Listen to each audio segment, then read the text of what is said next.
عنوان: ماں کی چپل، ایک سبق آموز کہانی۔ ایک نوجوان تھا جو شہر میں نوکری کرتا تھا۔ وہ گاؤں سے آیا تھا اور اب مصروف زندگی میں ماں کو وقت نہیں دے پاتا تھا۔ ماں روز فون کرتی، مگر وہ اکثر کال کاٹ دیتا یا کہتا، امی، بعد میں بات کرتا ہوں، ابھی مصروف ہوں۔ ماں سمجھتی رہی، دعائیں دیتی رہی۔ پھر ایک دن ماں نے آخری بار فون کیا، مگر وہ پھر بھی مصروف تھا۔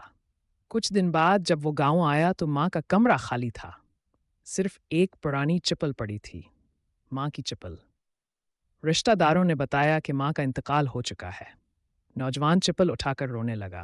دل سے آواز آئی، کاش ایک بار بات کر لیتا، کاش امی کو بتا دیتا کہ میں ان سے محبت کرتا ہوں۔